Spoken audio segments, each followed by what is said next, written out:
Other news naman, Vice Ganda ligtas sa kinasangkutang aksidente. Nagbabalita si Von Belenario. Grateful si Vice Ganda nang humarap sa event ng isang online shopping app kung saan siya ang bagong ambassador. Blessing ito si The Unkaboggable Star dahil kamakailan lang ay isa ang sasakyan niya sa mga naararo ng isang delivery truck sa Katipunan, Quezon City. Okay naman ako, buhay na buhay ako, masayang-masaya naman ako na wala namang mabigat na nangyari sa akin. Buti na lang talaga, bongga din yung sinasakyan ko, matigas siyang sasakyan. Sa halip na maging emosyonal dahil sa aksidente, mas inisipan ni Vice Ganda ang sitwasyon at kalagayan ng driver ng truck.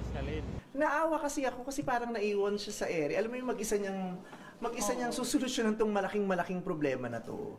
Eh syempre pag titingnan mo parang wala naman siyang kakayahan na solusyonan niya tong problemang to. Umani siya ng paghanga dyan matapos unahin ang kaligtasan ng mga driver na sangkot sa aksidente. This is a reminder for everyone to be responsible pag inaantok na huminto. Di ba? Mas mahalaga naman, at the end of the day, pinakamahalaga pa rin ang buhay kaysa sa i-deliver.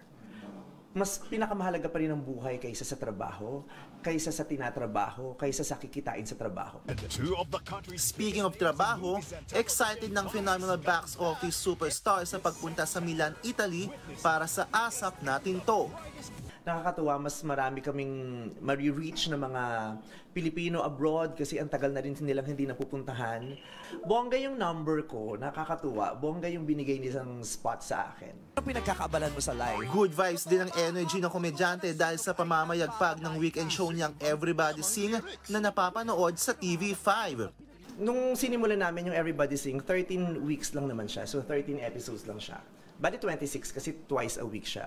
So 13 weeks lang siya. Tapos nung nag-stop kami, nung kinausap ako ng management, sabi niya, kailangan natin itong idire-diretso. Kasi ayun, bukod sa nagpapasaya ka, ang dami mong natutulungan na bibigyan ka ng, nakakapagbigay ka ng ngiti, nakakapagbigay ka ng pag-asa, nakakapagbigay ka ng ligaya at liberasyon sa maraming Pilipino. Ako si Von Belenario para sa 1PH.